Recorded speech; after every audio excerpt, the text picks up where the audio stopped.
En La Voz del Derecho presentamos Educación para la Vida en Familia. Asuntos de actualidad y trascendencia.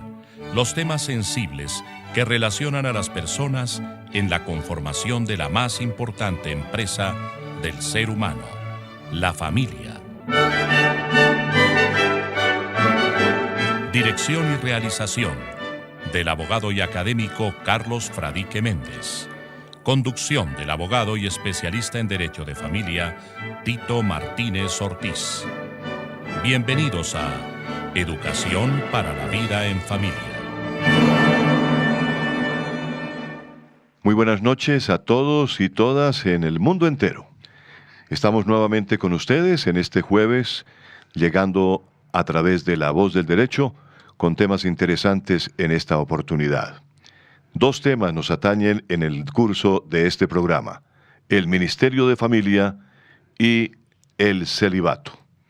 Hablaremos del Ministerio de Familia, que es una idea que surgió del principal opositor del matrimonio igualitario, Javier Suárez, que es una idea que incluso el doctor Carlos Fradique Méndez, nuestro director, ha venido promocionando desde hace muchos años la necesidad de que este país tenga un Ministerio de Familia, y precisamente vamos a dialogar con él y con un invitado especial para que los oyentes tengan realmente una base y precisamente les podamos dilucidar el por qué es necesario un Ministerio de Familia en Colombia. El segundo tema es el celibato. El celibato es uno de los temas candentes en estos días, ya que se ha puesto de manifiesto la situación de los miembros del clero en torno a la Iglesia Católica y la avalancha de comprobados abusos sexuales contra niños y adolescentes, tal como lo expresa José Fernando Izaza en la columna que escribió en el diario El Espectador hoy, jueves 20 de septiembre, pues revive de alguna manera este debate sobre el celibato y la necesidad tal vez de que la Iglesia lo piense muy bien de si es necesario pues modificar las reglas que establecen que los curas deben ser célibes. Así que bienvenidos a Educación para la Vida en Familia. En este punto y hora les damos una grata bienvenida y los dejamos con el doctor Carlos Fradique Méndez para hablar un poquitico sobre lo que encierra en sí la necesidad y la urgencia de que Colombia tenga un Ministerio de Familia. Y obviamente, doctor Carlos, usted tiene todas las herramientas y los argumentos necesarios que ha esbozado ya como académico que usted ha sido. Muchas gracias, don Tito, y audiencia. Muy buenas tardes, será, ¿no es cierto?, que tenemos que decir ahorita. Todavía son tardes. Buenas tardes, ¿no?, aquí en Colombia. Y bueno, desde hace mucho tiempo he planteado que Colombia necesita clase de educación, Ministerio de Familia y clase de educación para la vida en familia. La clase de educación para la vida en familia es la que estamos nosotros adelantando en este programa, que nos parece muy interesante a través de este y de otros medios de comunicación, nuestra clase de educación para la vida en familia.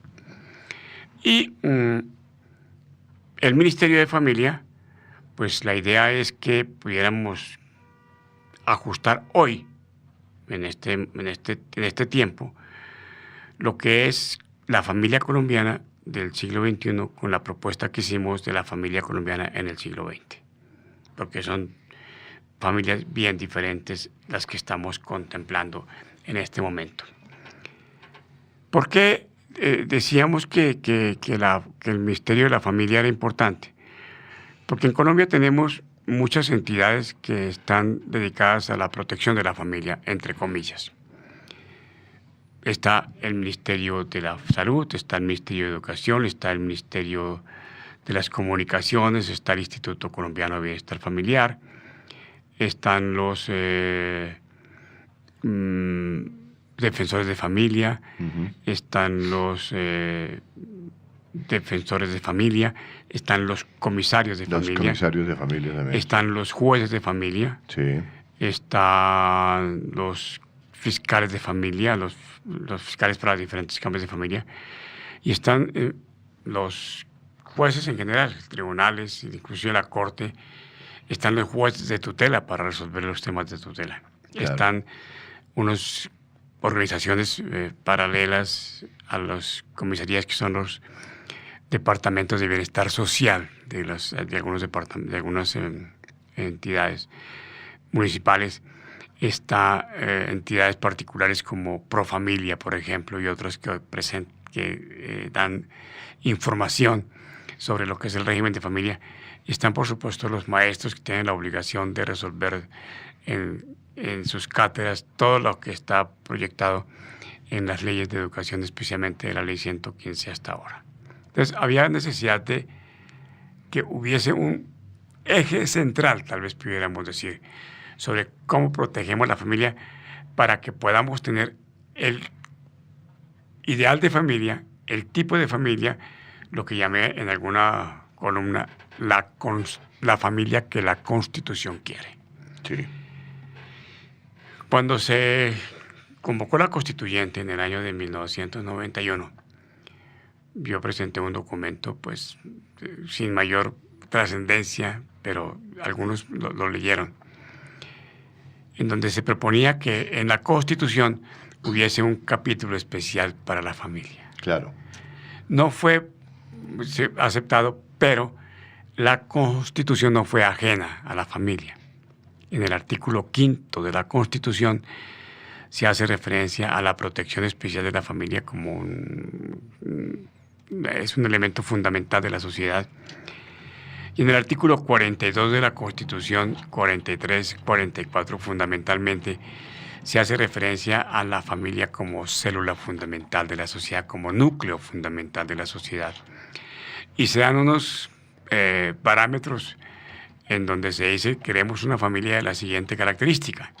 El artículo 42 de la Constitución dice: queremos una familia que esté conformada por hombre y por mujer, que de manera responsable, y dicen además libre, puedan decidir constituir una familia a través de dos mecanismos importantes que están establecidos en la misma Constitución, que son la celebración del matrimonio o la decisión responsable y libre del hombre y de la mujer de conformar la familia, que para esa época se llamó la unión marital, de hecho, decisión reglamentada en sus aspectos económicos por la Ley 54 de 1990, ley que se dictó teniendo en cuenta unos estudios que había hecho la Universidad Externado de Colombia sobre la importancia que tenía en esa época lo que llamaban las uniones concubinarias, que dejaron de ser como tales para transformarse en la unión marital, de hecho, con algunas características especiales.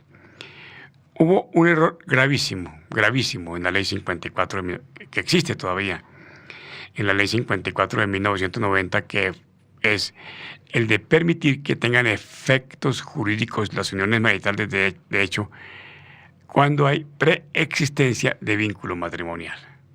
Me explico de la siguiente manera. Un hombre y una mujer se han casado por el rito civil, por el rito católico, por el rito que corresponde al rito notarial. El hombre y se separan, o el hombre abandona a la mujer y se va a vivir con otra señora. Esa otra señora, o con ella, se forma una unión marital de hecho, que es concomitante, está yuxtapuesta con el matrimonio ceremonia que está vigente.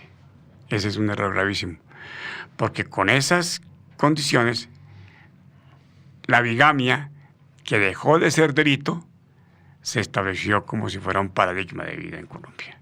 Entonces, en Colombia, ser bígamo penalmente no es delito, y civilmente parece que fuera como una especie de plus valioso para la persona que tiene dos mujeres, o también la mujer que tiene dos maridos. Lo que pasa es que culturalmente no se acepta que la mujer tenga dos maridos, pero sí se acepta que el hombre tenga dos mujeres, culturalmente hablando. Esa dispersión de criterios que hay para proteger a la mujer, para proteger a la familia, pues es lo que nos obliga a que pensemos en la necesidad de un Ministerio de Familia que sea coordinador de todas esas políticas. Claro. No puede ser el Ministerio de Familia un superior de ninguno de ellos, porque no podría ser el Ministerio de Familia superior de los jueces de familia, el tribunal, no puede. Pero sí puede que entre ellos, de una manera muy generosa, muy ordenada, muy civilizada, digan, tenemos la siguiente política, por ejemplo, para regular las cuotas de alimentos, tenemos las siguientes políticas para regular las visitas. Aquí en Colombia, en las instituciones de bienestar familiar y de comisaría de familia, hay unos formatos, hay unas proformas para regular, por ejemplo, las visitas a la que tienen derecho los hijos y a la que tienen obligación los padres. Es que yo tengo derecho a visitar a mis hijos. No, yo tengo obligación de visitar a mis hijos, que es una cosa diferente, mire. Es que yo tengo derecho a ver a mis hijos, no tienes la obligación. ¿De qué hora a qué horas? 24 horas al día. Los padres no pueden decir, yo me desentiendo de ser padre de 10 a 12 de la noche. No.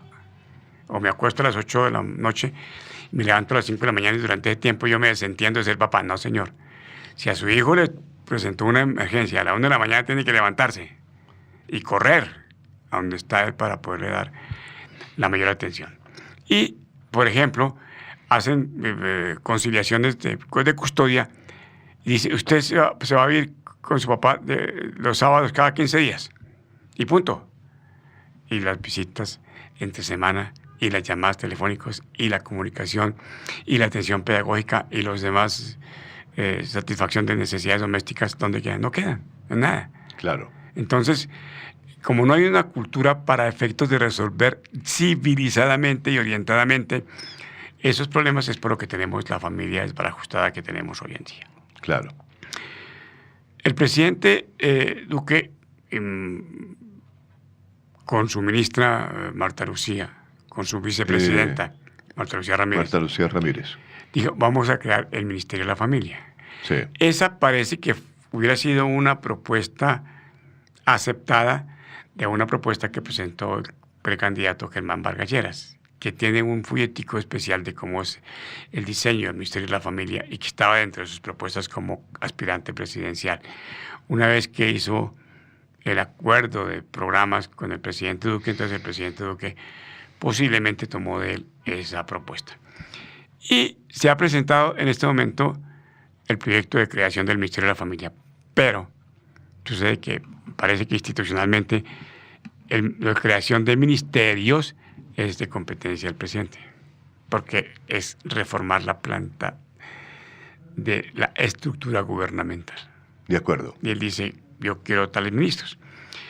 En lo que sí puede hacer el presidente sin necesidad de ninguna legislación es crear viceministerios, y está bien que lo pueda hacer así.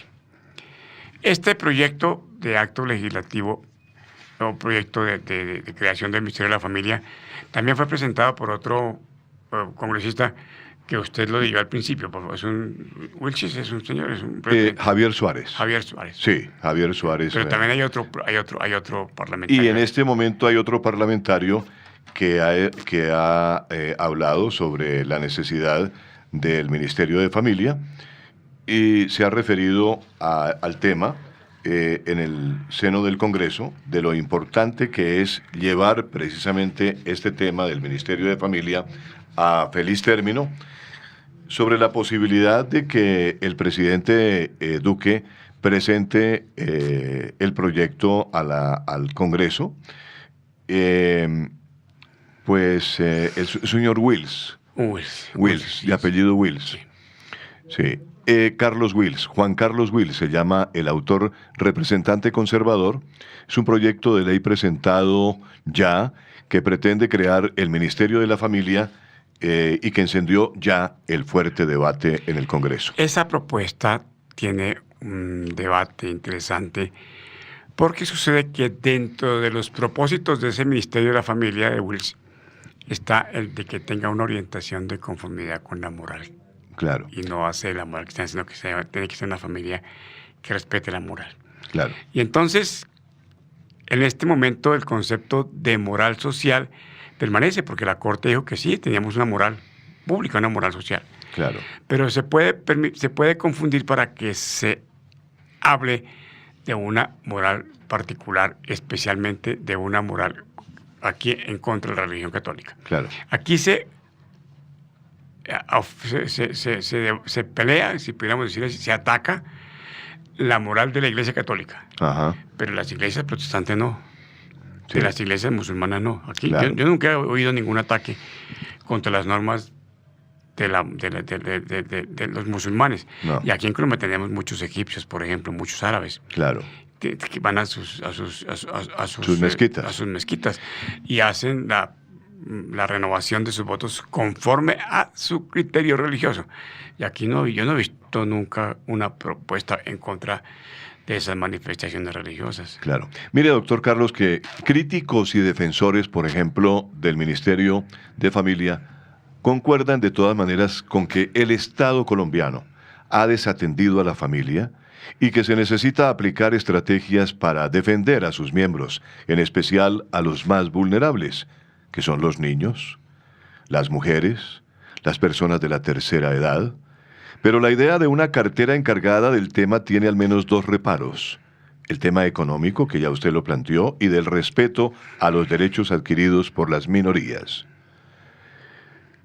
Sus defensores argumentan que el ministerio no generaría más burocracia ni gastos porque nacería a partir de fusionar esas entidades que usted ha mencionado: el bienestar familiar, las comisarías de familia, otras instituciones seguramente que el gobierno considere, y obviamente los críticos en la otra orilla consideran que ese postulado es una fantasía, porque de todas maneras va a haber una burocracia que es costosa y que entraría a hacer un hueco en la economía del Estado.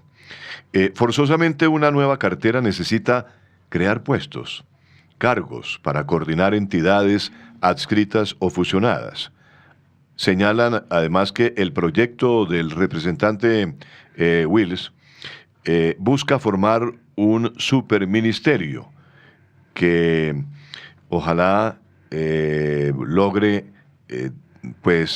debilitar en alguna forma la atención de las personas que están afectadas en este momento, ¿no es cierto? Una de las objeciones que había a la creación del Ministerio de la Familia es que el bienestar familiar no quería perder su autonomía. Claro.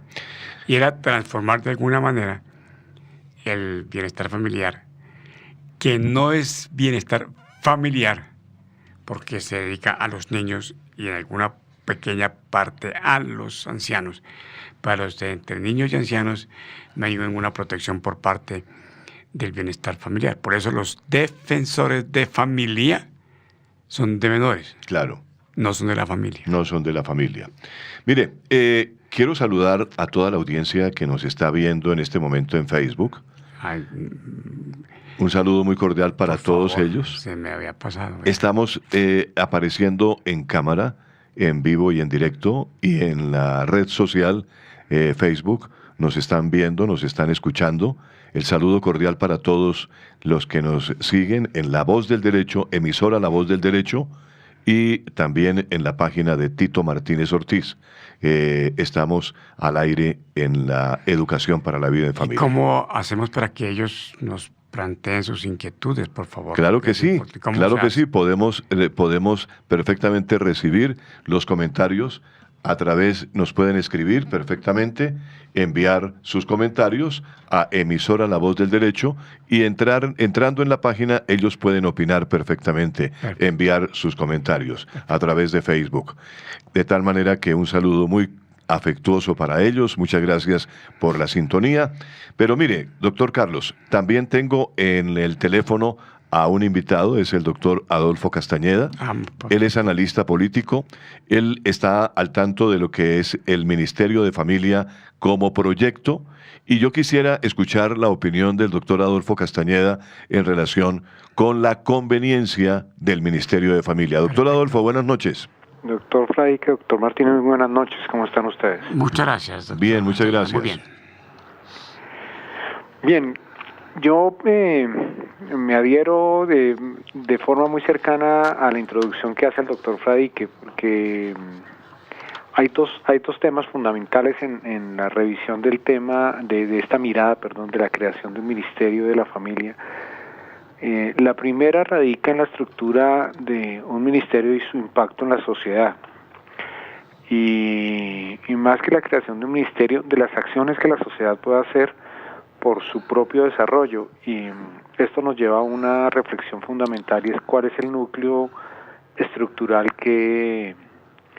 en el que se divide la sociedad, y esto nos lleva a la familia. Es decir, una sociedad que se preocupe por su familia va a tender a ser una mejor sociedad, que tenga claro cuál es el núcleo que lo compone y que cuide y vele y propenda porque su familia se pueda desarrollar de una forma adecuada, pues seguramente va a tener muchas mayores posibilidades, muchas más posibilidades de tener una estructura social mucho más llevable que la de una sociedad que no se preocupe por su familia. Eso como argumento inicial. Y segundo, que no es un tema nuevo. El tema del Ministerio de Familia no es un tema que haya aparecido hace algunos años. Hay países que tienen ministerios hace más de 40 años. Creo que en Europa podemos encontrar bastantes ejemplos. Entonces podemos encontrar que los ministerios de la familia o ministerios afines, no siempre tienen la misma denominación, se generan precisamente con el objeto de poder blindar y proteger al núcleo de la sociedad, que es la familia, con una mirada mucho más amplia que la que tenemos actualmente en Colombia. Muchas gracias, doctor Adolfo, por su comentario. Ahora, una pregunta también para nuestros oyentes en Facebook y en la emisora La Voz del Derecho. ¿Ustedes creen que es necesario un ministerio de familia? ¿Cómo ven la posibilidad de un ministerio de familia, teniendo en cuenta que lo que ha dicho el doctor Carlos Fradique, el doctor Adolfo Castañeda, la necesidad de que todas estas fuerzas que están un poco dispersas y que en alguna forma están perjudicando a la familia, a través de un ministerio que tendría asiento en un ¿cómo se llama? En un consejo de ministros, pues obviamente estaría una persona representando a la familia y hablando por la familia en ese consejo de ministros, defendiendo realmente lo que le pertenece a la familia, porque lo que es la importancia de la familia es múltiple en esa parte de tener un ministerio de familia. Pues yo he mirado que el derecho de familia no es el matrimonio, los hijos, el divorcio, la liquidación de la sociedad conyugal y la herencia. Eso tal vez es lo menos importante cuando la gente considera que ese es el derecho de familia de verdad.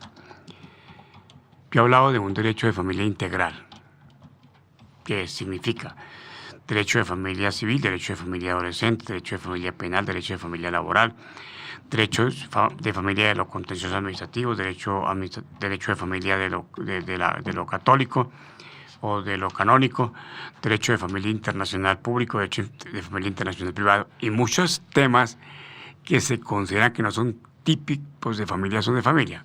Yo hacía una reflexión doctor Castañeda, un proceso de lanzamiento que llaman popularmente, un proceso de restitución de un inmueble donde la familia, por algunas circunstancias, no pagó el contrato, el canon de arrendamiento, y va a quedarse sin vivienda. Ese es un proceso típicamente civil, pero está afectando directamente a una familia. Ese es un tema, si no es de derecho de familia, es un derecho que tiene que ver con la familia, y así seguimos haciendo referencia al proceso penal. Por ejemplo, el proceso penal, un homicidio como tal no es derecho de familia. El feminicidio sí, porque los delitos que están contemplados como delitos contra la familia, no está el feminicidio, ellos están aparte en los derechos contra la vida. Entonces, ¿cuál es el tipo de familia que queremos reconstruir? Y no porque tengamos que inventarlo, porque está en la Constitución. ¿Cuál es el tipo de familia que tenemos que reconstruir? ¿Y cómo podemos nosotros lograr que esa familia se pueda realizar a través del comportamiento armónico de las instituciones que están que están creadas en Colombia para reformarla. Creo que ese es el tema fundamental, doctor Adolfo. Estoy totalmente de acuerdo, doctor Fradi, y que normalmente nosotros nos centramos en algunos actores y en algunas etapas de la vida que no realmente o que no logran en su totalidad recoger a todos los actores de la familia. Entonces tenemos a la infancia, a la niñez en el Instituto de Bienestar Familiar, tenemos una parte ahí en tema de juventudes, hay otra parte que en tema de la mujer, pero generalmente están en institutos. Hay algo muy poco en persona mayor, y son actores fundamentales para llevar el debate sobre la mesa de forma completa. O sea, cuando estamos hablando de familia necesitamos tener un cubrimiento total de estos actores, y creo que la apuesta es interesante en el inicio de tratar de integrar los diferentes institutos que están velando por cada uno de estos actores y fortalecerlos desde un ministerio con una mirada integral, no como los actores individuales, sino con una mirada de familia. Porque así como nos debe preocupar la gestación, el nacimiento, los primeros desarrollos que tiene el niño, nos debe preocupar lo que va a pasar con esta persona mayor que ya está fuera de un sistema productivo, pero que por las mismas condiciones puede estar fuera de un sistema familiar. Una oyente nos escribe y nos dice que no está de acuerdo con crear el Ministerio de Familia. ¿Por qué? Doña Claudia Cómbita está escribiéndonos en Facebook diciendo que no está de acuerdo porque hay demasiada burocracia en el Estado. Y obviamente ella no está de acuerdo con eso. Pero sí, lo que se pretende es esa burocracia minimizarla para que forme un solo cuerpo, que es el ministerio. Doña Claudia, ¿no sería como un buen logro? Y le preguntaba para que nos haga el favor de contestarnos aquí. Claro, es que lo que estamos analizando realmente nos compete a todos, porque la familia en sí, como lo hemos dicho desde un comienzo, desde el punto de vista del Estado, tiene una serie de normas que están dispersas y que los abogados que trabajamos en derecho de familia tratamos de reunirlas para poder saber exactamente cómo enfocar nuestra defensa en los derechos fundamentales que tiene la familia. Pero hoy en día esos derechos están dispersos en varias instituciones, que sería muy conveniente tenerlas todas agrupadas bajo el eje de un ministerio. La posibilidad de que el ministerio tenga un ministro, pues obviamente tendría asiento en un consejo de ministros y la familia tendría realmente voz allí, en ese consejo de ministros, que hoy en día no lo tiene. Hay algo que me parece importante, y es que... ¿Vamos a una pausa? Sí. Vamos a una pausa. Una pausita musical que nos refresca en esta tarde. Ya volvemos con el doctor Castañeda aquí en Educación para la Vida en Familia.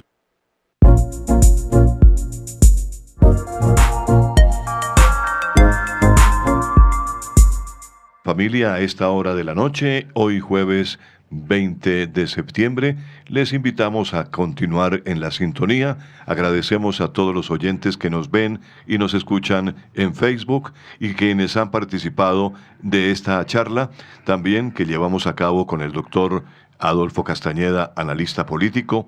Él es arquitecto, psicólogo y es una persona que está muy interesada en el Ministerio de Familia.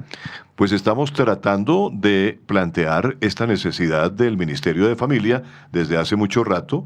Yo estoy acompañando al doctor Carlos Fradique desde hace 4 o 5 años en esa idea y nos parece que realmente conviene a la Colombia tener un Ministerio de Familia. En ese momento es importante, don Tito, audiencia, doctor Castañeda, que hiciéramos un alto en el camino y fuéramos a leer o a releer las actas de la Asamblea Nacional Constituyente, las gacetas de la Asamblea Nacional Constituyente, porque ahí están todos los debates que se llevan a cabo para efectos de la redacción final del artículo 42 de la Constitución, que es el que reglamenta la familia. Allá dice que la familia se constituye por una decisión libre y responsable. Yo le decía a un magistrado, eso quedó mal redactado. No es libre y responsable, no es responsable y libre, que es una cosa diferente. Claro. No es lo mismo libre y responsable que responsable y libre. Entonces, dos son los parámetros, la columna vertebral de la organización de la familia, de la empresa familiar: la libertad y la responsabilidad. Y eso supone que debe haber unos cónyuges responsables y debe haber unos padres o progenitores responsables, y por eso en el artículo 42 de la Constitución se dice que la pareja, hablando de los que constituyen la familia, se deben respeto, se deben solidaridad y se deben garantizar igualdad de no derechos y obligaciones, sino deberes y obligaciones. Claro. Aquí nosotros estamos proponiendo que primero sean los deberes y después los derechos, porque si cumplimos con los deberes, pues todo el mundo cumplimos, pues estarán garantizados de manera inmediata nuestros derechos. Y eso supone que la familia, de cualquier manera que se quiera mirar hoy, debe estar sujeta a esos parámetros de la libertad y de la responsabilidad. ¿Cómo va a ser el ministerio de la familia para que podamos tener esos progenitores responsables, esos cónyuges responsables? Ese es el trompo. ¿Cómo es que dice? Báileme ese trompo en la uña. Exactamente. A ver, doctor Castañeda. Pues yo creo que la inquietud que nos manifestaba la oyente hace unos minutos es importante en términos de que hay, y no podemos mirar a un lado, en esa preocupación del ciudadano del común de ver temas de corrupción, de ver temas de no funcionamiento, de mucha burocracia en el sistema. Sin embargo, también es importante que nuestros escuchos se enteren que hay muchas, y yo me atrevo a decir que son, sino la grandísima mayoría del sistema que funciona bien y que trabajan juiciosamente porque las cosas funcionen bien. Y desde esa mirada, cuando una estructura de un Estado decide integrar una serie de institutos y elevarlos a un nivel ministerial, está dándoles las herramientas necesarias para que la gestión de las acciones que para nosotros se traducen en políticas públicas comiencen a tener un mayor funcionamiento. Pues es un avance, realmente es una decisión importante. En términos presupuestales, mover los recursos de un instituto que opera independientemente con otro instituto, con un apoyo con algunas agencias, es decir, algunos actores que trabajan con actores individuales de la familia, no con la familia en pleno, e integrarlos fortalece su gestión en beneficio de mantener lo que se ha avanzado hasta la actualidad con cada una de estas poblaciones: infancia, juventud, persona mayor, mujer, y logra tener una mirada integral amplia de lo que es la familia. Esto permite optimizar recursos, permite optimizar acciones y redunda precisamente en el fortalecimiento de lo que ya tenemos, como lo dice el doctor Fradique, muy claro en nuestra Constitución, no solamente la defensa en el artículo 5, sino en el 42, donde tiene esa definición tan clara de la familia colombiana. Yo quiero como terminar este pedacito del Ministerio de la Familia, porque tenemos el tema del celibato. Que nos tomaría el resto del programa. Sí. Entonces, el resto del programa. Y quiero simplemente lanzar esto que queda el aire, pero tenemos una nueva familia en este momento. Tenemos una familia efímera. ¿Por qué? Porque se une, a los 6 meses se separa, a los 2 años se separa, se casan para divorciarse, para no ir tan lejos. Claro. Tenemos una familia sin compromiso. ¿Usted está casado? No, yo no estoy casado, yo vivo en unión libre, no tengo ningún compromiso. Ese es un error gravísimo. Una familia conflictiva porque cada quien quiere imponerse sobre el pensamiento de los demás. Dice el marido: hablemos, pero escúcheme. Hablemos, pero escúcheme. Y entonces, ¿dónde está el diálogo si el imperativo es que lo escuche? Tenemos una familia constituida por progenitores tempraneros, niños de 13, 14. La progenitura adolescente es un problema absolutamente grave. Tenemos un embarazo irresponsable. Casi que podemos decir que estamos en una época en donde embarácese y aborte, hay una apología al aborto, en vez de una apología o más bien una educación para que la gente no se embarace. Estamos ahorita con el tema de la dosis personal. Lo vamos para otra semana, doctor. Y hay un rechazo al matrimonio, pero no al matrimonio como tal, sino un rechazo al matrimonio ceremonia, pero no toda la ceremonia, sino el rechazo al matrimonio católico. Esa es la parte. Y la gente dice, no, yo no me amarro porque voy a hacer ceremonia y me amarro y yo quiero estar libre. Sí. Y como ahora se separan y hay varios núcleos familiares, quedan 2, 3, 4 núcleos familiares, cuando el señor muere o la señora muere, vienen esos 5 núcleos familiares al tema de la herencia y ese es una forma grandísima de repartir la pobreza. Dejo ahí planteado, doctor Castañeda, una radiografía muy chiquita de lo que creo que la experiencia me enseña que es la familia. Y vamos para el celibato. Perfecto. ¿Usted qué opina del celibato, doctor? Bueno, para mí la mirada del celibato tiene, y esto es digamos que una postura personal, pero pues creo que también está fundamentada desde la mirada teológica. Aunque el celibato se define como un estado de soltería,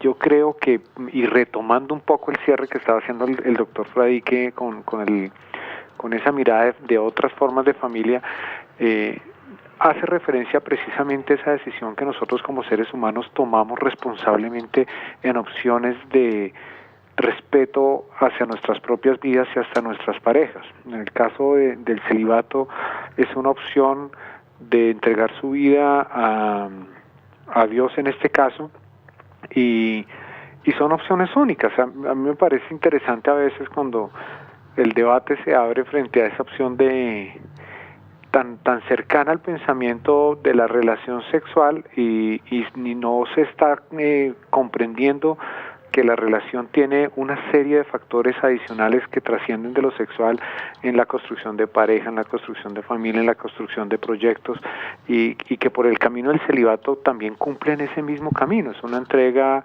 de no opción de una pareja física terrenal, pero que se tiene una creencia en Dios y que en conjunto en esa pareja se trabaja en un proyecto de vida y en un proyecto más amplio de institución, al interior de una institución como lo es la Iglesia. Entonces a veces se reduce solamente a la mirada de la relación sexual y eso pues conlleva precisamente a esas malas interpretaciones tanto de quienes están fuera de la comprensión del concepto como de los casos tan terribles que hemos encontrado en la Iglesia, que son las denuncias y lo que tiene tan inmora en este momento el tema sobre la mesa. Doctor, en un artículo del doctor Fernando Isaza, ¿no? Del doctor José Fernando Isaza, sí. En El Espectador, en la parte final, don Tito, en la parte final, hace un recorderis de por qué razón se estableció en la Iglesia Católica, entre curas casados, por qué razón se estableció el celibato para todos los religiosos. Él dice, una posible razón de la Iglesia para establecer el celibato se anunció en el año 580 por el Papa Pelagio II, cuando proclamó que los clérigos y los obispos podían ser hombres casados, siempre que no pasaran la propiedad a su esposa e hijos. Con el auge del poder temporal de la Iglesia, esta institución requirió cada vez mayores ingresos monetarios que además le permitieran acumular riqueza y el poder que ésta trae. Al prescribir la obligación de sus sacerdotes y jerarcas de mantenerse célibes, aunque parece no necesariamente castos, se garantizaba que la riqueza acumulada por los religiosos, bien fuera por limosnas o por herencias recibidas, no se distribuyera entre sus herederos, sino que pasara a acrecentar a las arcas de la Iglesia. Entonces el celibato, en estricto sentido, y eso está pues aceptado, se estableció por razones puramente económicas, doctor Castañeda. Sí, si nos pegamos a la definición, sí. Sin embargo, yo hago referencia, insisto, en esa mirada de opción de vida. Es decir, que el celibato tiene una base conceptual, y estoy totalmente de acuerdo que hay una parte de desviación en interés de lo que pueda significar esas herencias posteriores y evitar los competencias con herederos.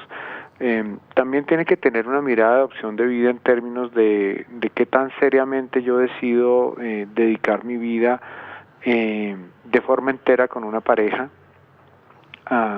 hacia la construcción de un proyecto de largo plazo. Pero, por ejemplo, doctor, los miembros de las iglesias que llaman cristianas, que todas son cristianas, lo que pasa es que no sé por qué a uno le llaman cristiana, siendo que la Iglesia Católica también es cristiana, pero no dicen cristianas, las cristianas no católicas. Evangelistas, creo que es el término. O evangélicas.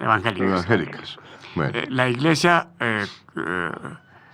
ortodoxa griega, por ejemplo, allá se permite que los rabinos, perdóneme, que los sacerdotes, la Iglesia anglicana, que las sacerdotisas sean casadas y no les va mal, hacen su ministerio completo, porque lo que se trata no es de que el celibato, de que todos los sacerdotes sean casados, sino de que el celibato sea opcional. Opcional, exacto. Es una cosa opcional.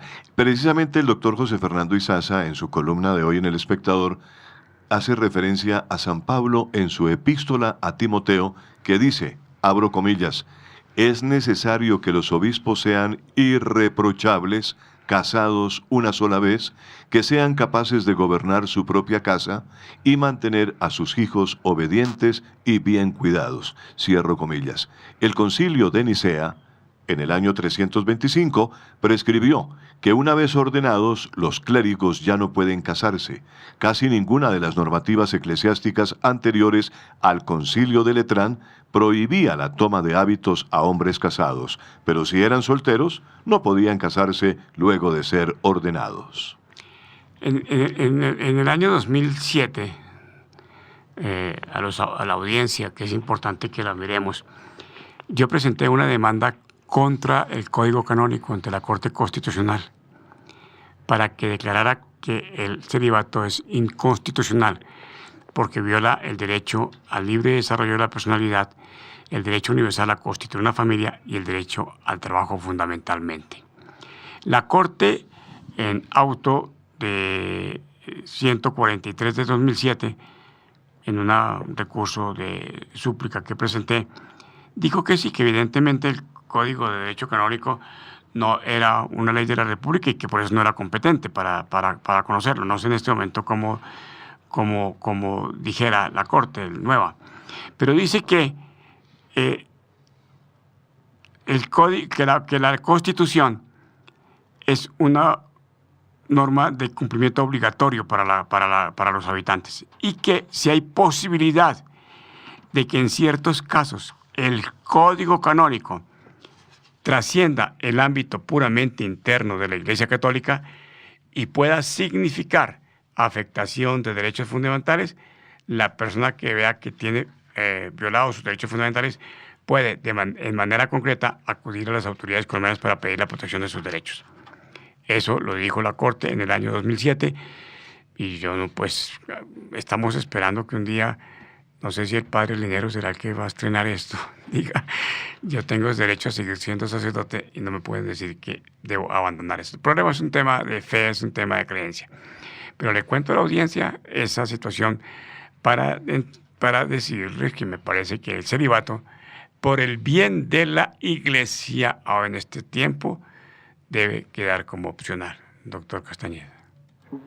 Es importante hacer esa aclaración porque independientemente también de lo que está mencionando el doctor Izaza esta mañana y en la referencia pasada que hace, la iglesia original en sus primeros siglos, esa protoiglesia pos la muerte de Jesús y su resurrección, es una iglesia que viene con una cantidad de lineamientos que no son los mismos que tiene la iglesia actual.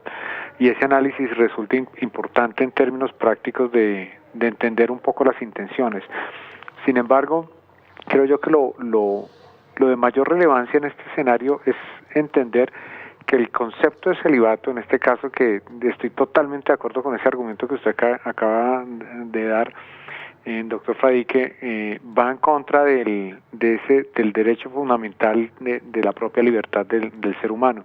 Lo que no podemos es pasar al otro lado, que es la discusión que se tiene también de nuestra primera parte del Ministerio de la Familia, en considerar que como tengo la libertad, puedo hacer uso de mi cuerpo de una forma irresponsable, y esto me signifique crear relaciones y de ahí hijos que comiencen a ir en detrimento de las construcciones de familia y por tanto en el futuro de la sociedad.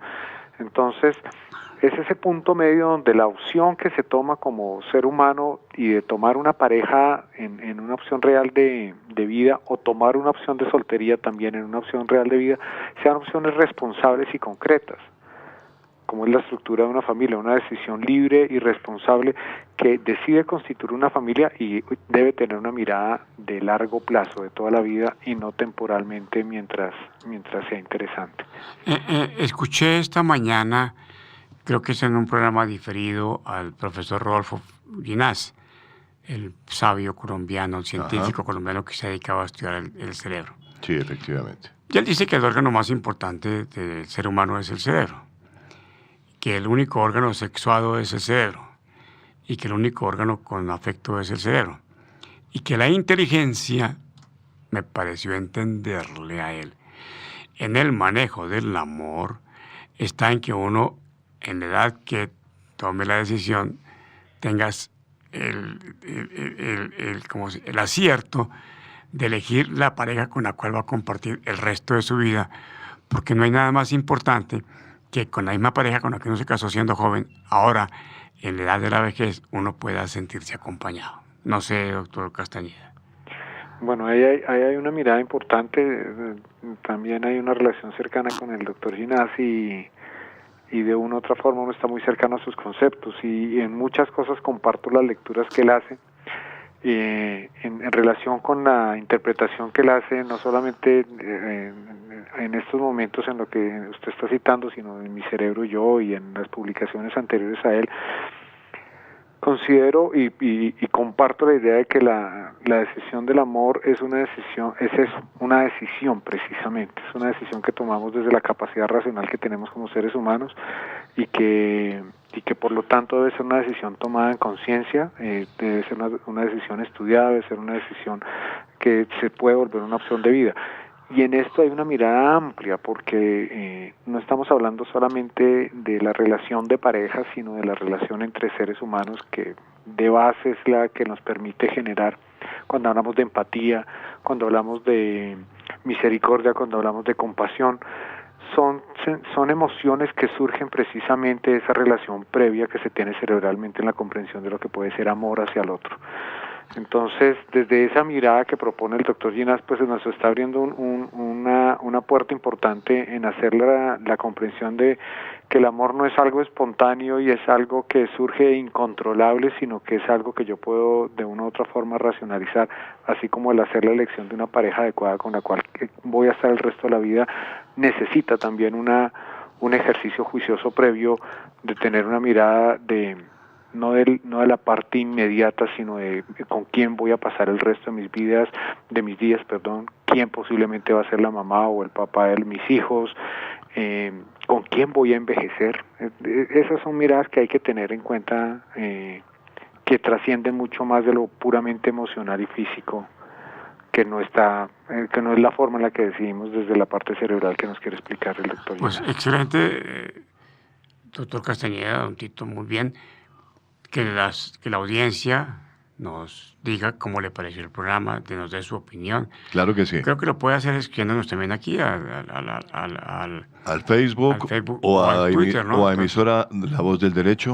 @emisora La Voz del Derecho es el Twitter, o al correo emisora La Voz del Derecho @gmail.com.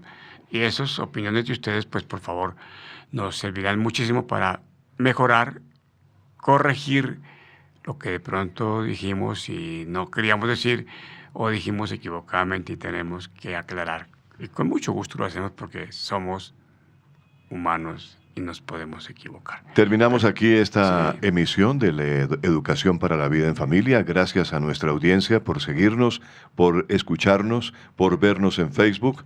Dentro de 8 días vamos a tener oportunidad de hablar sobre la reforma a la justicia. Ese es el tema dentro de 8 días, ¿no? Dentro Perfecto. de 8 días, de tal manera que los invitamos a estar muy pendientes. Ahí estaremos a las 6 en punto de la tarde en emisora La Voz del Derecho y también en Facebook para que ustedes sigan adelante, sigan esta temática de la reforma a la justicia que próximamente entrará a gran debate en el Congreso de la República. A ustedes muchas gracias, al doctor Carlos Fradique muchas gracias, al doctor Adolfo muchísimas gracias por estar con nosotros. En otra oportunidad lo volveremos a contactar para que nos acompañe con sus comentarios y su análisis. Una feliz noche para todos. Y a Andrés, por favor. Y a Andrés, desde luego, nuestro ingeniero de sonido, que está hoy aquí encargado de asistirnos en la emisora La Voz del Derecho. Escucharon en La Voz del Derecho, Educación para la Vida en Familia. Asuntos de actualidad y trascendencia. Los temas sensibles que relacionan a las personas en la conformación de la más importante empresa del ser humano, la familia. Dirección y realización del abogado y académico Carlos Fradique Méndez. Conducción del abogado y especialista en Derecho de Familia, Tito Martínez Ortiz. Educación para la Vida en Familia. Hasta pronto.